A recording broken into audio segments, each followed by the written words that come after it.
आइए अगला क्वेश्चन देखते हैं, रीड कर लेते हैं। पहले उसे लिखा हुआ है from the following particular prepare store ledger account on the basis of LIFO method. Okay, date दी है, पर्टिकुलर्स में डिटेल दे रखी हैं, यूनिट्स दिए हैं, कॉस्ट दी है। ओके, देखिए उसने बोला है कि इस सवाल को आप लीफो मेथड से सॉल्व करो। ठीक है, सबसे पहले हम पहली डेट देखेंगे। पहली डेट पे उसने क्या दिया है, ऑब्वियसली रिसीव दिया होगा। तो पहली डेट है 1 मार्च 2013, 200 यूनिट 2 रुपए के रेट से परचेस करनी है। तो 200 यूनिट 2 रुपए के रेट से 400 हुआ, डैश डैश, यही अमाउंट यहाँ लिख देंगे। 200 2 रुपए के रेट से 400। एक एंट्री होने के बाद में आपने हॉरिजॉन्टल लाइन क्या करना है, ड्रॉ करना है। ये कर दी हमने। अगली डेट उसने दिया है 10 मार्च को, फिर परचेस किया उसने 300 यूनिट 2.5 रुपए के हिसाब से।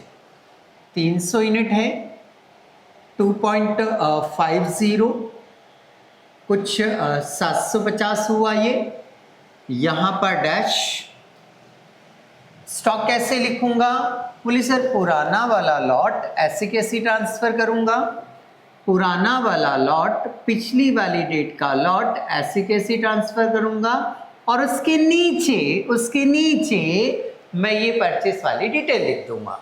तो चलिए लिख दीजिए फटाफट। ये 300 2.50, 300 2.50, टोटल हुआ आपका 750। एक डेट कंप्लीट होने के बाद में आपने लाइन को क्या कर देना है, ड्रॉ कर देना है। नेक्स्ट अगली डेट उसने बोला है 15 मार्च को इश्यू करना है 250, इश्यू करना है 250। मुझे 250 इश्यू करना है, मैंने अभी अलग से नोट कर लिया। कौन सी मेथड से इश्यू करना है, लीफो मतलब क्या, जो लास्ट वाला ढेर होगा, जो नीचे वाला ढेर होगा, उसमें से रवाना करेंगे हम। तो लास्ट वाला ढेर ये रहा, 300 में से कितना इश्यू करना है, 250। बिल्कुल कर सकते हैं, ये 250 रेट ये वाला लेंगे हम 2.50, इसका इसमें मल्टीप्लाई कर देंगे 250 इंटू 2.5। बिल्कुल कर लेते हैं, 2.5 से मल्टीप्लाई करेंगे, कुछ आ रहा है 625 रुपये। ठीक है सर, अब 250 हमने इश्यू कर दिया।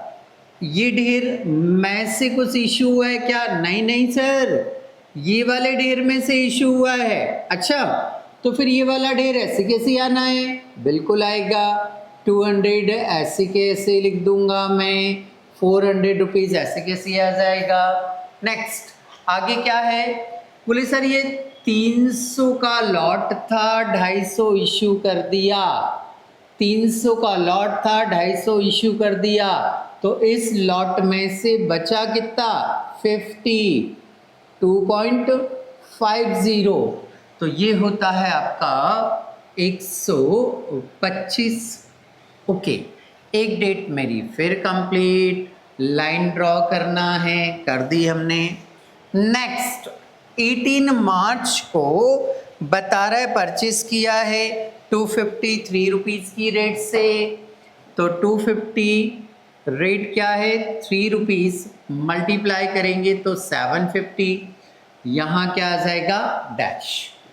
क्या करना है, पुराने स्टॉक को ऐसे कैसे ट्रांसफ़र करना है, तो पुराने स्टॉक में 2 लॉट हैं, दोनों लॉट को ऐसे कैसे ट्रांसफ़र करो, 200 2 रुपये के हिसाब से 450, 2 रुपये के हिसाब से 125।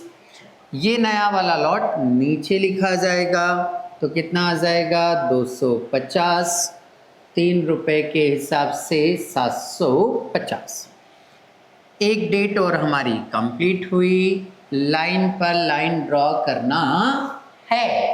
ओके, नेक्स्ट अगली डेट 20 तारीख को उसने लिखा है 200 क्वांटिटी में इश्यू करना है। कितनी क्वांटिटी में इश्यू करना है? 200। तो इश्यू करना है मतलब यहाँ लिखेंगे हम 200। ओके, कौन से लॉट में से? लिफो से कर रहे हैं तो लास्ट वाले लॉट में से, नीचे वाले लॉट में से इशू करेंगे। 1 2 3 लॉट हैं, तो नीचे वाले लॉट में से मतलब इसमें से इशू होगा। इसमें से इशू होने का मतलब रेट क्या लगाएंगे आप इसका? 3 रुपये। कितना हो गया? 600। 200 इंटू 3 600 हो गया। ये लॉट ऐसे के ऐसे ही है। हाँ सर। 2 रुपये के हिसाब से 400 हुआ। ये लॉट भी ऐसे के ऐसे ही है। हाँ सर। 2.5 125 हुआ। इस लॉट में से 200 गए, बचे कितने? 50। 3 रुपये के हिसाब से 150। एक डेट और कंप्लीट, लाइन खींच देंगे। बोले सर सवाल ही कंप्लीट हो गया। अच्छा, सवाल कंप्लीट हो गया तो कितनी क्वांटिटी में स्टॉक बच रहा हमारे पास? इनको प्लस कर लीजिए। तो बोले सर 300 क्वांटिटी में हमारे पास स्टॉक है और इसके रुपीस की यदि बात करें तो इसको हम प्लस कर लेंगे। 400 500 600 675 रुपये आता है। तो ये 675 रुपये हमारा आंसर हो जाएगा। ठीक है, तो इस तरह से हमारा ये क्वेश्चन यहाँ आकर कंप्लीट हो जाता है।